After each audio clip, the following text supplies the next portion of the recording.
Datuk, bila Datuk sebut ekstradisi tadi, saya itu satu perkataan yang menarik ya. Kalau kita lihat apa yang berlaku di Lahad Datu dan Semporna itu, ketua mereka sebenarnya berada di sana.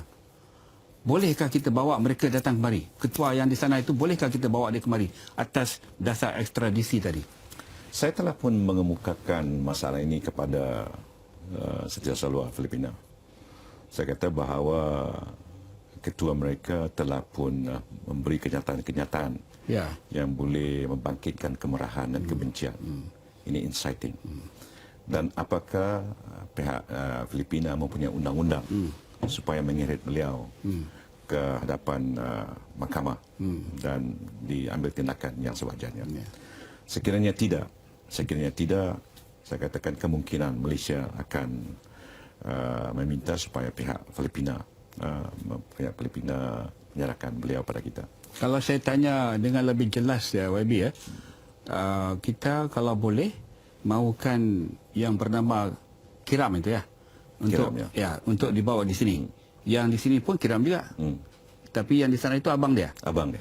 Jadi kita kalau boleh kita nak bawa dia, ekstradisi dia kemari. Kemari, dan ini sebenarnya kita tidak mempunyai ekstradisi treaty dengan Filipina, tapi oleh kerana semangat ASEAN ini kita boleh anda extradition act itu, kita boleh meminta supaya mereka dibawa ke sini. Kemari, ya. Tapi ini juga berlandaskan kepada apa yang sesuai, apa yang baik untuk sama ada negara kita dan juga negara Filipina. Oleh kerana banyak perkara-perkara yang sekiranya kita melakukan itu, kemungkinan juga ada kesulitan-kesulitan yang lain. Misalnya dari segi saksi dan lain-lainnya. Jadi ini kita option kita terbuka. Terbuka sampai kita melangkah ke satu, dan barulah kita membuat keputusan, barulah kita membuat satu orang kata perbincangan dengan pihak Filipina. YB, saya nak tanya sikit bila tentang ekstradisi tadi. Saya teringat satu masa dulu kita kerajaan Filipina, kalau tidak silap saya, meminta kita buat ekstradisi terhadap salah seorang daripada pemimpin yang kontroversi pada masa itu, iaitu Nur Miswari. Jadi kalau pada itu kita boleh buat, saya rasa kali ini Filipina patut reciprocate apa yang kita lakukan. Tentang itu Datuk, memang biarpun kita tidak mempunyai treaty, ekstradisi treaty di antara kita dengan Filipina, tetapi oleh kerana kita semangat ASEAN ini, kita memang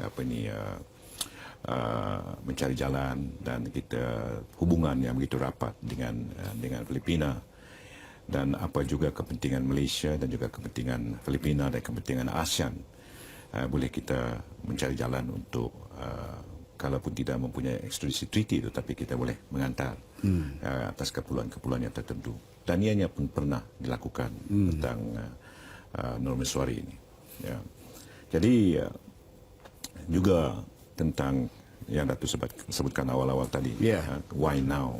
Saya baru tahu kalau bila Datuk sebut tentang mengapa sekarang di Filipina, kan ada pilihan raya nanti dan di sini pun ada. Jadi perkara ini berlaku ketika kedua negara akan berhadapan dengan pilihan raya.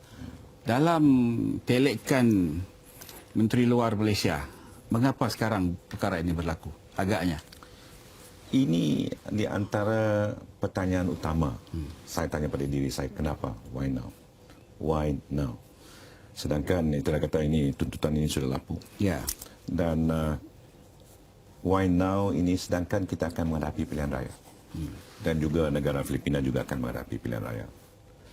Dan adakah kemungkinan ada pihak-pihak yang tertentu mengambil kesempatan dan melakukan satu orang kata kejadian yang jenayah yang begitu serius sekali, dan oleh kerana kepentingan politik atau sebagainya. Saya nak quote daripada Reuters ni, daripada Filipina, mana kalau saya dengan izin atau dengan dia kata, another Philippine military officer said the men were followers of the age of Sultan of Sulu, an island group of the southern Philippines, who have been invited to Sabah by a Malaysian opposition politician to discuss land issues. Dia kata been invited. This is from Reuters. Saya cuma baca daripada Reuters. Dia kata been invited by Malaysian opposition to discuss. Maknanya dia jemput, ya? Ya, dia jemput. Jadi adakah juga ianya, saya juga terbaca bahawa dia kata ini Sabah akan hilang, Najib goyang. Jadi adakah Sabah itu akan hilang oleh kerana barangkali perkara ini di mana tuntutan itu telah pun dikemukakan pada masa ini. Jadi saya tertanya-tanya, Sabah akan hilang, Najib sudah goyang. Jadi oleh kerana saya datang dari Sabah, saya kata apa maksud sebenarnya Sabah akan hilang. Nah, kalau kata Sabah jatuh ke tangan pembangkang lain pula, ya, tapi Sabah akan hilang. Adakah akan hilang negeri Sabah saya akan hilang? Ya. Jauh beza tu. Jauh beza. Jadi apabila kejadian ini berlaku dan kata-kata put two and two together, rasanya apakah kemungkinan yang laporan yang dibuat oleh Reuters ini ada asas, ada asas dengan apa yang berlaku? Bagi ada juga pihak yang mencadangkan supaya satu penyiasatan yang rapi dibuat untuk menentukan apa perkara yang sebenarnya bergantung kepada laporan yang macam itu. Mungkin boleh diadakan penyiasatan dan akhirnya dikeluarkan white paper atau kertas putih. Ini sebenarnya tuduhan ini bukan datang daripada kita. Ianya datang daripada pihak Filipina. Dan dalam perbincangan saya dengan setiausaha luar Filipina, beliau juga mengatakan bahawa ianya telah pun kemungkinan ada asas-asas. Dan saya telah pun menyarankan pada beliau supaya membuat siasatan oleh kerana ianya bermula daripada Filipina.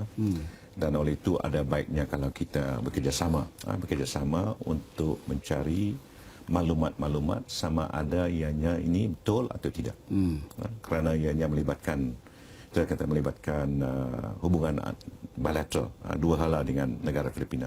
Kita mempunyai hubungan yang begitu baik sekali, dan saya dalam masalah ini, kejadian ini telah pun berhubung hampir setiap hari dengan setiausaha luar. Dan kita juga tahu bahawa Presiden Aquino telah membuat kenyataan dan operasi daulat ini. Beliau kata melalui spokesman itu, jurucakap, dia kata sekiranya ianya berlaku di negara kita, kita juga akan mengambil tindakan yang sama. Jadi ini oleh kerana satu-satu sebabnya, oleh kerana keakraban di antara Perdana Menteri kita Datuk Seri Najib dengan Presiden Aquino, dan di mana kita juga telah pun dijemput menjadi facilitator di antara MNLF ni dengan kerajaan Filipina. Dan ini juga sedikit sebanyak barangkali ada kaitan dengan apa juga berlaku oleh kerana pihak-pihak yang tertentu yang mempunyai kepentingan lain. Jadi ada di Filipina pun ada orang mempunyai kepentingan, di sini pun ada kepentingan, maka kemungkinannya yang berlaku sedemikian. Datuk, saya pun heran juga kalau dalam keadaan begini, apa agaknya penyelesaian secara diplomatik yang boleh kita ambil? Kerana apa yang kita lihat itu tindakan oleh PDRM dan Angkatan Tentera sudah pun dibuat. Seterusnya apa?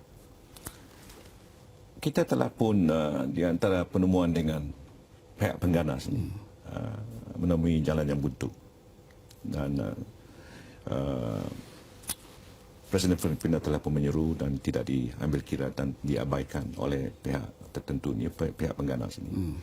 Walau bagaimanapun kita akan terus mencari satu kaedah di mana kita dapat melalui perundingan secara diplomatik ini supaya ada satu penyelesaian.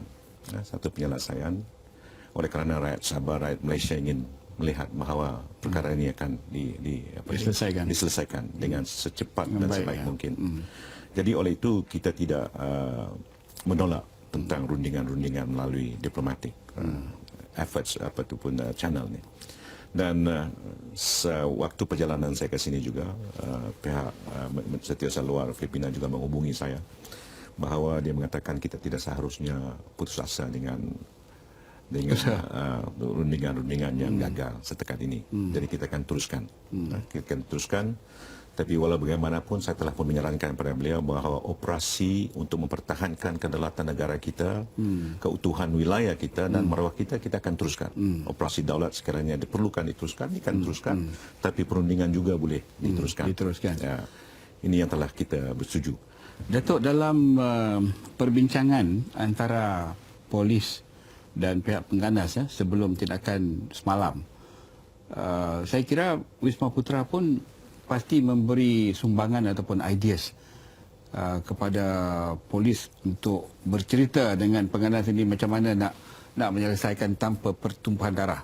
Apa agaknya sumbangan? Daripada awal-awal lagi, kita di Wisma Putra telah pun sepakat bahawa sekiranya kita tidak ada satu penemuan, satu penyelesaian yang secara diplomatik, kemungkinan itulah kata pertarungan akan berlaku dan pertumpahan darah akan berlaku. Dan kita sebaik mungkin kita elakkan itu.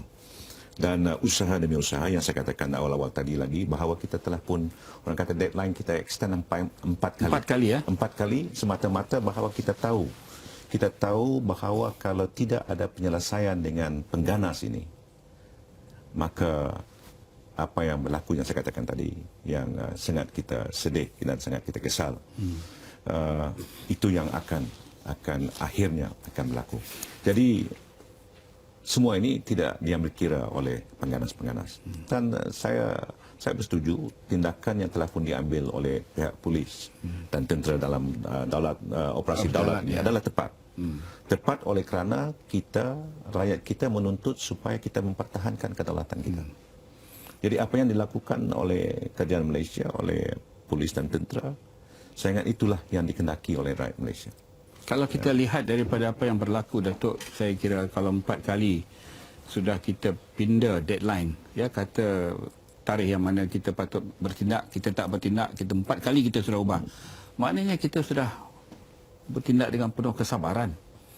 Dalam arti dalam masyarakat diplomatik lah, itu bagaimana kita bayangkan, apa yang kita boleh terangkan? Inilah yang saya ingin terangkan pada rakyat Malaysia, bahawa apabila kita extend deadline itu bukan bererti kita lemah. Ya, itu penting, Datuk. Itu penting. Tapi kita juga menghormati bahawa itu saya kata oleh kerana hubungan kita dengan Filipina agak baik. Dan Presiden Filipina juga mencari satu jalan penyelesaian dengan secara ikhlas. Dan sampai hari ini dia mengatakan bahawa kelakuan pencerobohan ini tidak seharusnya berlaku. Dan oleh kerana itulah saya kata hubungan kita, dan oleh kerana kedua-dua pihak di antara yang Perdana Menteri dan Presiden Aquino ingin melihat supaya penyelesaian ini dibuat secara yang terbaik mungkin. Mereka balik ke negara, menyerah diri, kita antar ke perairan antarabangsa. Di sana pihak Filipina akan mengambil mereka dan bawa mereka ke pulang. Dan Presiden Aquino juga telah pun menegaskan bahawa tindakan undang-undang sekeras-kerasnya akan diambil oleh mereka. Maka apabila kita melihat dari segi keikhlasan dan juga kebaikan, dan kata bottom line itu kebaikan, maka kita bersetuju bahawa kita harus usahakan dulu jalan diplomatik yang di mana kita harapkan bahawa ini akan orang kata ini dapat kita selesaikan.